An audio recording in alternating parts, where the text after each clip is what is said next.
सुंदरपुर नामक एक गांव में एक बहुत गरीब आदमी रहता था जिसका नाम था मनोहर। उसके घर में दो ही प्राणी थे, एक स्वयं मनोहर, दूसरी उसकी पत्नी रमा। मनोहर बेचारा हर रोज मेहनत करके जंगल से लकड़ियां काटता और जो भी मिलता उससे अपना और अपनी पत्नी का पेट भरता। एक दिन वह सूर्य निकलते ही घर से लकड़ियां लेने निकला। तभी उसने एक स्थान पर कुछ लोगों से घिरे अपने गांव के प्रधान को देखा। उसकी कुछ भी समझ में नहीं आया कि आखिर क्या बात है। यह जानने के लिए वह उन लोगों के पास पहुंचा। वहां जाने पर उसने सुना गांव का प्रधान एक व्यक्ति से कह रहा था, हाँ भाई, मैंने तुम्हारा नाम लिख लिया है। तुमने 10 आदमी का कहा था ना? वह व्यक्ति बोला, जी प्रधान जी। अच्छा, अब तुम जाओ, ठीक से प्रबंध कर लेना, ठीक है ना? उसने कहा। ठीक है प्रधान जी, मैं पूरा प्रबंध करके रखूंगा। इसी प्रकार ग्राम प्रधान ने एक एक करके कई व्यक्तियों को बुलाया। किसी के नाम 10, किसी के 5, किसी के 3 या कोई 2 लोगों की हाँ भरकर लौट जाते। मनोहर खड़ा होकर यह सब देख रहा था। उसकी कुछ भी समझ में नहीं आ रहा था। तभी मुखिया की नजर उस पर पड़ी तो वह उससे बोला, अरे तुम कब से खड़े हो? मैंने तो देखा ही नहीं। कहो, क्या तुम्हारा नाम भी लिख दो? बोलो, कितने आदमी लिखूं? मनोहर ने कहा, मैं कुछ समझ नहीं पाया प्रधान जी। कैसे आदमी, कैसा नाम? कृपा करके साफ साफ बताइए कि आप नाम क्यों लिखना चाहते हो? प्रधान जी बोले, अरे क्या तुम्हें मालूम नहीं, स्वामी ज्ञानेश्वर अपने 200 शिष्यों के साथ पधार रहे हैं। यह हमारे गांव का सौभाग्य है कि वह इस गांव में आ रहे हैं। ऐसे महात्माओं के दर्शन बड़े पुण्य से होते हैं। मनोहर बोला, हाँ प्रधान जी, आपका कहना बिल्कुल सत्य है। स्वामी ज्ञानेश्वर जी एक बहुत बड़े महात्मा हैं। उनके दर्शन पाकर हमारा गांव धन्य हो जाएगा। प्रधान जी ने कहा, तो चलो बताओ, तुम कितने सेवकों को भोजन करा सकते हो? मनोहर ने कहा, प्रधान जी, आप तो मेरी हालत जानते ही हो। काश मैं भी इस शुभ कार्य में हाथ बटा पाता। मुझे तो खुद के खाने के लाले पड़े हैं। प्रधान जी ने कहा, सुनो भाई, मैं साफ साफ बात करना ठीक समझता हूँ। अपने इस दशा के लिए तुम खुद जिम्मेदार हो। मनोहर चौंकते हुए बोला, मैं जिम्मेदार हूँ? वो कैसे प्रधान जी? प्रधान जी ने कहा, अगर जानना चाहते हो तो सुनो, किंतु नाराज मत होना।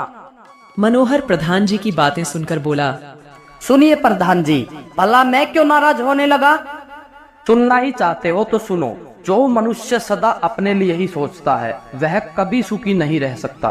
स्वार्थ सभी दुखों की जड़ है। मनुष्य जन्म से ही स्वार्थी होता है, किंतु वह कभी कभी दूसरों की भलाई का कार्य भी करता है। एक तुम हो जो कभी कोई परोपकार नहीं करते। मनोहर बोला, क्या मैं सबसे बड़ा स्वार्थी हूँ प्रधान जी? प्रधान जी ने कहा, हाँ भाई, बात तो ऐसी ही है। जो मनुष्य सदा अपने ही विषय में सोचता है, न कभी कोई दान करता, उसे स्वार्थी ही तो कहेंगे ना। मनोहर बोला, आप ठीक कहते हो प्रधान जी। मैंने सदा अपना और अपने परिवार का ही पेट भरा है, कभी किसी को एक मुट्ठी अनाज नहीं दिया। शायद यही मेरी गरीबी का कारण है। आप ऐसा करो, मेरे नाम भी एक सेवक का भोजन लिख दीजिए। आप तो जानते ही है, इससे अधिक मैं कर भी नहीं सकता। तभी गांव का महाजन वहां आया और प्रधान जी से बोला, प्रधान जी, मैं 100 सेवकों को भोजन कराऊंगा। आप मेरा नाम भी लिख दीजिए। महाजन की बात सुनकर मनोहर के दिल पर क्या बीती, यह तो राम ही जाने। किंतु वह सोचने लगा, गरीबी से अच्छी तो मौत है। मौत तो एक ही बार आती है, किंतु गरीब रोज रोज मरता है। गरीबी सचमुच एक बहुत बड़ा अभिशाप है। काश मैं भी धनवान होता। इसी प्रकार मन में विचार करता हुआ मनोहर अपने घर पहुंचा। घर जाकर उसने अपनी पत्नी से कहा, कल स्वामी ज्ञानेश्वर जी अपने 200 शिष्यों के साथ हमारे गांव आ रहे हैं। गांव के सभी लोग शिष्यों को अपने अपने घर भोजन कराएंगे। इसलिए मैंने भी प्रधान जी के यहाँ अपना नाम लिखवा दिया है कि मैं भी एक शिष्य को अपने यहाँ भोजन कराऊंगा।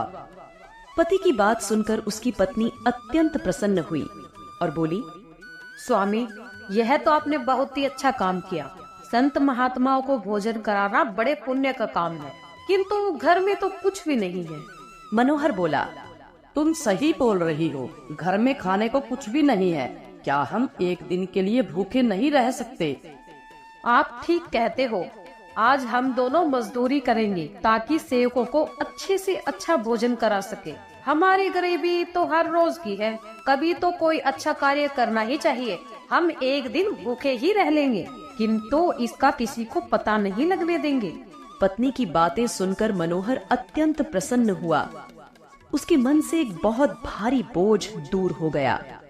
पक्का निश्चय कर कहीं मेहनत मजदूरी करने के लिए पति पत्नी दोनों घर से निकल पड़े। चलते चलते दोनों गांव के महाजन के घर के पास से गुजर रहे थे। तभी उन्हें सुनाई पड़ा, अरे रुको भाई। उन्होंने देखा कि गांव का महाजन उन्हें ही बुला रहा था। मनोहर ने पूछा, क्या आज्ञा है महाराज? महाजन बोला, कल मेरे घर 100 अतिथि भोजन करेंगे, इसके लिए मुझे तुम्हारी जरूरत है। मनोहर बोला, मैं आपकी क्या सेवा कर सकता हूँ महाराज जी? महाजन ने कहा, देखो, बात यह है कि भोजन के लिए मेरे घर में सारा सामान तैयार है, किंतु लकड़ियाँ नहीं है। क्या तुम लकड़ियों का प्रबंध कर सकते हो? मनोहर बोला, हाँ हाँ, क्यों नहीं महाराज, मैं तो काम ही लकड़ियों का करता हूँ। महाजन बोला, अच्छी तरह समझ लो, 100 आदमियों के लिए भोजन बनाना है और इस बात का ध्यान रखना कि लकड़ियाँ आज शाम तक कट जाए। तुम मजदूरी की चिंता मत करना, तुम्हें काम के अनुसार पर्याप्त मजदूरी दी जाएगी। मनोहर बोला, बहुत बहुत धन्यवाद महाराज, मैं शाम तक लकड़ियों का इंतजाम कर लूंगा, आपको कोई शिकायत का मौका नहीं मिलेगा। मनोहर की तो जैसे मनचाही मुराद मिल गई थी, पर उसे यह भी पता था कि 100 आदमियों के भोजन के लिए शाम तक लकड़ियां काटना कोई आसान काम नहीं है। लेकिन क्या करता, और कोई चारा भी नहीं था। मनोहर ने अपनी पत्नी को घर भेजा ताकि वह घर की सफाई कर सके और स्वयं कुल्हाड़ी लेकर लकड़ियां काटने जंगल की ओर चल पड़ा। जंगल में पहुंचकर मनोहर बड़ी मेहनत के साथ कड़कती धूप में परिश्रम से लकड़ियां काटता रहा। अपनी मेहनत से पूरी कटी हुई लकड़ियों के ढेर को देखकर उसे भारी संतोष हुआ और थोड़ा विश्राम करने के लिए लेट गया। महाजन दिन में मनोहर को लकड़ियां काटते देख चुका था। शाम को जब मनोहर उसके घर आया तो बोला, महाराज, मैंने लकड़ियां काट ली है, मुझे उम्मीद है कि ये लकड़ियां कम नहीं पड़ेगी, आप चाहे तो देख सकते हो। महाजन ने कहा, देखने की कोई आवश्यकता नहीं है, मैं पहले ही देख चुका हूँ। तुम वास्तव में बहुत परिश्रमी हो। तुमने जितना काम एक दिन में किया है उतना काम 10 आदमी भी नहीं कर सकते। मैं तुम्हारे काम से बहुत खुश हूँ। इतना कहते हुए महाजन ने अपने एक नौकर को एक बड़ी टोकरी चावल और सब्जी लाने की आज्ञा दी। थोड़ी देर में वह नौकर टोकरी भर चावल और सब्जियां आदि लेकर बाहर आया। तब महाजन मनोहर से बोला, यह लो तुम्हारी मजदूरी। इतने अधिक चावल देखकर मनोहर ठगा सा रह गया। वह सदा लकड़ियां काटता था, किंतु अभी तक उसे इतना परिश्रम कभी नहीं मिला था जितना महाजन ने दिया था। मनोहर को चुप खड़ा देख महाजन बोला, क्या सोच रहे हो भाई, तुमने मेहनत की है, उसी की मजदूरी तुम्हें दे रहे हैं। मनोहर बोला, किंतु महाराज, यह तो बहुत ज्यादा है। महाजन ने कहा, ले लो भाई, तुमने मेहनत की है, हम अपनी खुशी से दे रहे हैं। कल तुम भी अपने अतिथि को भोजन करा रहे हो, किसी प्रकार की कोई कमी ना हो। मनोहर बोला, फिर भी महाराज। महाजन ने कहा, फिर कुछ भी नहीं, समझ लो जिन शिष्यों को तुम भोजन करा रहे हो यह उसी के भाग्य का है, क्योंकि दाने दाने पर खाने वाले का नाम लिखा होता है। मनोहर ने टोकरी सिर पर रखी और घर की ओर चल पड़ा। सामान लेकर जब वह घर पहुंचा तो उसकी पत्नी इतने सारे चावल व सब्जियां देखकर बोली, बहुत मेहनत करनी पड़ी ना, थक गई होंगी। मनोहर बोला, नहीं नहीं, कोई बात नहीं, भगवान को लाख लाख धन्यवाद दो कि उसने हमारी लाज रख ली। लोग तो 100 अतिथियों को भोजन करा रहे हैं, हमारे घर तो केवल एक ही अतिथि आएगा। यदि हम उसे भी भोजन नहीं करा पाते तो हम किसे मुंह दिखाते। भगवान जो भी करता है भले के लिए ही करता है, बस भोजन करने के बाद अतिथि खुश हो जाए, इससे मेरी सारी मेहनत सफल हो जाएगी। रमा बोली, आप चिंता न करो स्वामी, यह सब देखना मेरा काम है। आप थक गए हैं, आपने सुबह से कुछ भी नहीं खाया। चलिए भोजन कर लीजिए और सब कामों के बारे में सुबह सोचेंगे। सामान तो जुट ही गया है, रहा भोजन तैयार करना वह मैं कर लूंगी। भोजन करने के बाद दोनों पति पत्नी सो गए। दूसरे दिन प्रातः जब वे दोनों उठे तो देखा कि एक व्यक्ति बाहर खड़ा है। उसे देखकर मनोहर बोला, माफ करना भैया, मैंने आपको पहचाना नहीं। वो व्यक्ति बोला, मैं पास के गांव में ही रहता हूँ और मैं एक कुशल रसोइया हूँ। मुझे मालूम हुआ है कि आज आपके घर कोई अतिथि आने वाला है। मैंने सोचा आपको रसोइये की आवश्यकता होगी, इसलिए मैं चला आया। रमा बोली, भैया हम बहुत गरीब हैं, तुम्हें शायद गलतफहमी हो गई है। हमारी इतनी हैसियत नहीं कि हम रसोइया रख सके। हम दोनों पति पत्नी स्वयं भोजन बना लेंगे और फिर हमें भोजन ही कितना बनाना है, केवल एक ही अतिथि के लिए ना।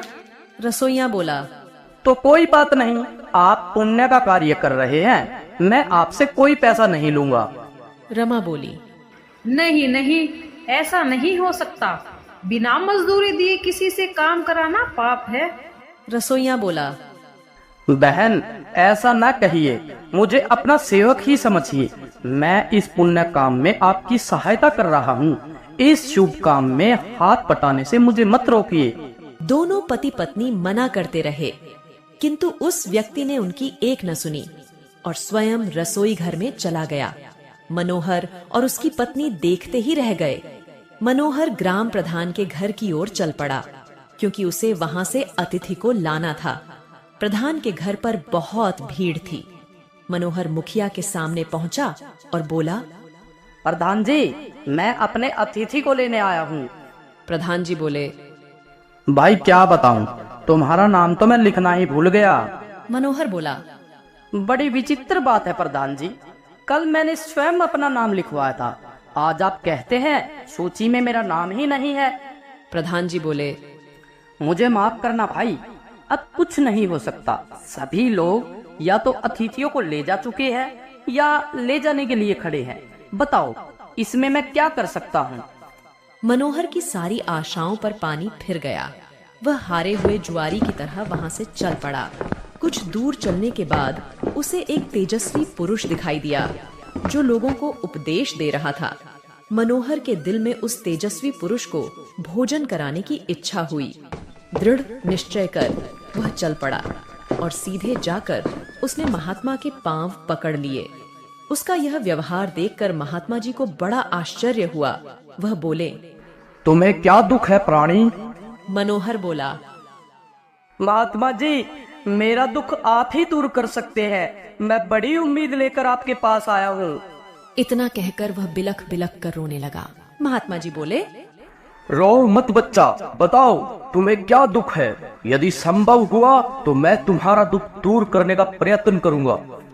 मनोहर बोला, महात्मा जी, मेरा दुख बहुत बड़ा है। यदि आप कृपा करें तो वह दूर हो जाएगा। यदि आपने भी मेरी अपेक्षा कर दी तो मैं कहीं का नहीं रहूंगा। महात्मा जी ने कहा, ऐसे अशुभ शब्द मुंह से मत निकालो, अपना दुख बताओ। मैं वचन देता हूँ, यदि मेरे वश में हुआ तो मैं तुम्हारा दुख अवश्य दूर करूंगा। मनोहर बोला, महात्मा जी, मैं केवल इतना चाहता हूँ, आप मेरे घर भोजन करें। महात्मा जी ने कहा, बस केवल इतनी सी बात, इसमें रोने की कौन सी बात है। हम तुम्हारे घर भोजन अवश्य करेंगे। चलो हम अभी तुम्हारे घर चलते हैं। इतना कहकर महात्मा जी उपदेश देना बंद कर उसके साथ चल पड़े।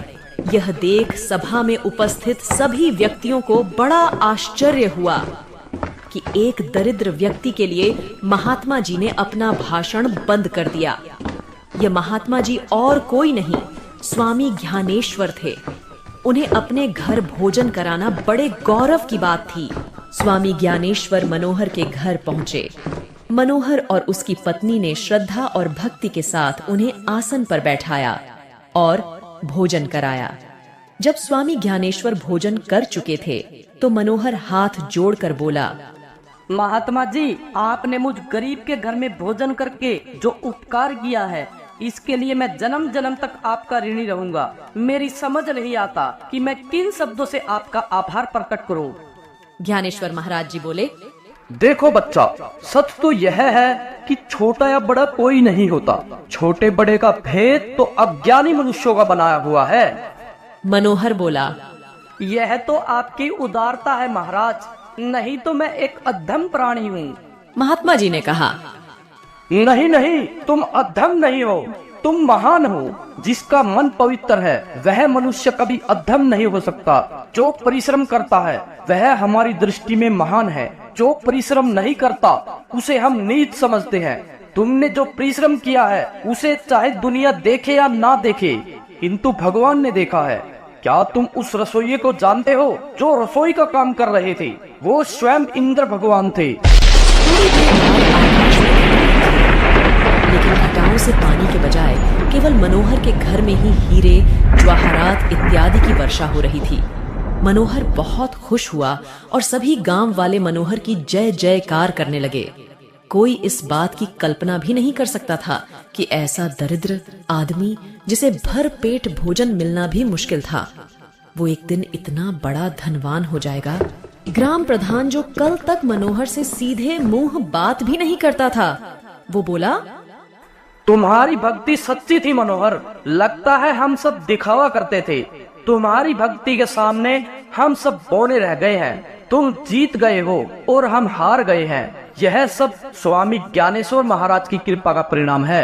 अब तो तुम राजा हो गए हो। शायद ही इतना धन किसी राजा के पास हो। एक गांव में रमेश नाम का किसान रहता था। परिवार में उसकी पत्नी और 2 बच्चे थे। वह अपने छोटे से खेत में फसलें उगाता था, जिससे कि वो अपने परिवार के लिए 2 वक्त का खाना जुटा पाता था। लेकिन इस साल बारिश न होने की वजह से उसकी फसलें इतनी अच्छी नहीं हो पाई। एक दिन वह अपनी पत्नी के साथ खेत पर खड़े होकर कह रहा था, हे भगवान, अगर बारिश हो जाए तो इस बार सभी किसानों की फसलें अच्छी हो जाए। उसकी पत्नी भी कहती है, सही कहा आपने। अगर बारिश हो जाती है तो इस बार काफी अनाज हमारे पास आ जाएगा। बारिश की आस में किसानों की उम्मीदें टूटने लगती हैं, लेकिन बारिश की एक भी बूंद जमीन पर नहीं गिरती। परिणाम यह होता है कि सभी किसानों की फसलें बर्बाद हो जाती हैं। रमेश की फसल भी पूरी तरह बेकार हो जाती है। ये देखकर रमेश कहता है, हे भगवान, इस बार किसानों का बहुत नुकसान हुआ है। फसलें पूरी तरह से नष्ट हो चुकी है। मैंने तो इस फसल और बच्चों की पढ़ाई के लिए कर्जा भी नहीं रखा था। अब मैं इस कर्जे को कैसे चुका पाऊंगा? यह सुनकर रमेश की पत्नी रमेश को सहारा देते हुए कहती है, कोई बात नहीं, अब जो होना था वो हो गया। हमारी पड़ोस वाली दीदी कह रही थी कि महेश भाई शहर गए हैं। हो सके तो आप भी शहर चले जाइए। शहर जाकर थोड़ा पैसा कमा पाएंगे तो कर्जा भी चुका देंगे। यह सुनकर रमेश कहता है, हाँ, अब मेरे पास केवल 2 ही रास्ते हैं। या तो मैं शहर जाकर थोड़े बहुत पैसे कमा लूं या फिर खेत बेच दूं। लेकिन मैं खेत बेचना नहीं चाहता, क्योंकि हमारे पालन पोषण का यही एकमात्र सहारा है। बाद में रमेश और उसकी पत्नी दोनों मिलकर रमेश के शहर जाने को ही उचित समझते हैं। अगली सुबह रमेश शहर जाने की तैयारी करता है। वह अपनी पत्नी से कहता है, सुनो, मैं खाली हाथ शहर जा रहा हूँ। कोशिश करूंगा कि कहीं अच्छा सा काम ढूंढ लूं और थोड़ा बहुत पैसा कमा लूं। जैसे ही कुछ पैसे हो जाएंगे मैं तुम्हें खर्चे के लिए भिजवा दूंगा। रमेश के जाते वक्त उसकी पत्नी उसे कुछ पैसे देती है। यह देखकर रमेश कहता है, यह पैसे कहाँ से आए तुम्हारे पास? रमेश की पत्नी कहती है, मैंने थोड़ा थोड़ा करके ये पैसा जमा किए थे अपने बुरे वक्त के लिए। अब शायद इनका सही वक्त आ चुका है। रमेश थैला उठाता है, उसी में उन पैसों को रख लेता है और शहर के लिए रवाना हो जाता है। शहर पहुंचकर वह काम ढूंढना शुरू करता है, लेकिन पूरा दोपहर काम की तलाश करते करते वह थक जाता है, लेकिन काम नहीं मिलता है। उसके बाद वह एक बगीचे में जाकर पेड़ की छांव में बैठ जाता है। वहीं पास में दो जेब कतरे आपस में बात कर रहे होते हैं। सुन बे कल्लू, 3 दिनों से कोई भी मुर्गा हाथ नहीं लगा है। लगता है इसके पास काफी माल है। इस बार खाली हाथ लौटकर नहीं आना है। सही कहा मालिक, आपकी निगाह तो बहुत तेज है। चल अब तारीफ करना बंद कर और काम पर लग जा। मैं इसे बातों में उलझा लूंगा और तू इसका थैला लेकर 1, 9, 11 हो जाना। मालिक यह सब तो ठीक है, लेकिन 1, 9, 11 नहीं, 9, 2, 11 होना है। बकवास बंद कर और काम पर लग जा। उनमें से एक जेब कतरा रमेश के पास जाकर उससे बात करने लगता है। अरे श्याम बाबू, कैसे हो? बड़े दिनों बाद दिखाई दिए हो। अरे भाई, आप कौन हो? मैं तो आपको जानता भी नहीं। और मेरा नाम श्याम बाबू नहीं, मेरा नाम तो रमेश है। अरे हाँ, तभी मैं कहूँ कि तुम्हारा नाम भूल रहा हूँ। अच्छा, और बताओ क्या हाल है? अरे क्या बताऊं भाई, गांव से शहर आया हूँ काम की तलाश में, लेकिन काम मिल नहीं रहा। अगर आप मुझे जानते हो तो मेरे लिए कोई काम ही बता दो। इन दोनों की बातचीत हो ही रही थी, तभी कल्लू रमेश का थैला लेकर 9, 2, 11 हो जाता है। पहला जेब कतरा कहता है, अरे भाई, लगता है पहचानने में गलती हो गई। चलो मैं चलता हूँ। अजीब लोग हैं शहर की, पहले खुद ही जान पहचान का दिखावा करते हैं और बाद में खुद ही अनदेखा करने लगते हैं। इतने में रमेश की नजर अपने थैले की ओर पड़ती है, लेकिन वहां पर थैला न देखकर वह काफी निराश हो जाता है और कहने लगता है, शहर के लोग तो बड़े ही दयाहीन हैं। मैं तो सोचता था शहर के लोगों का बड़ा दिल होता है, लेकिन यहाँ तो दिल है ही नहीं किसी के पास। गरीब के थैले को भी नहीं छोड़ते। वह भगवान से प्रार्थना करता है कि वही उसकी मदद करें। इतने में रमेश के पीछे से एक दर्द भरी आवाज आती है, बचाओ बचाओ। रमेश उस आवाज को सुनता है और देखता है कि वहां एक घायल व्यक्ति जमीन पर नीचे पड़ा हुआ है। उसके आसपास से लोग गुजर रहे हैं, लेकिन कोई भी उसे सहारा नहीं दे रहा है। रमेश उसकी घायल स्थिति को देखकर तुरंत हॉस्पिटल ले जाने का इंतजाम करता है। हॉस्पिटल ले जाकर वह डॉक्टर से बात करता है। डॉक्टर साहब, जरा इन्हें देखिए, यह बहुत घायल है और दर्द के मारे तड़प रहे हैं। डॉक्टर उस व्यक्ति की हालत देखता है और कहता है, तुरंत इलाज शुरू करना होगा। इसके लिए तुम्हें कुछ पैसे काउंटर पर जमा करने होंगे। ये सुनकर रमेश आश्चर्य में पड़ जाता है और डॉक्टर से कहता है, डॉक्टर साहब, आज ही सुबह मैं शहर आया हूँ काम की तलाश में, लेकिन काम तो मुझे मिला नहीं। ऊपर से मेरा बैग भी किसी ने चुरा लिया है। डॉक्टर उस व्यक्ति का तुरंत इलाज शुरू कर देते हैं और कुछ समय बाद बाहर निकलते हैं।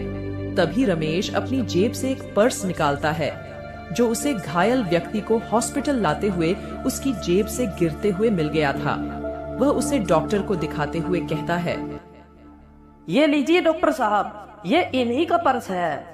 मैंने तो इसे खोला भी नहीं है, देख लीजिए, शायद इसमें कुछ पैसे हो।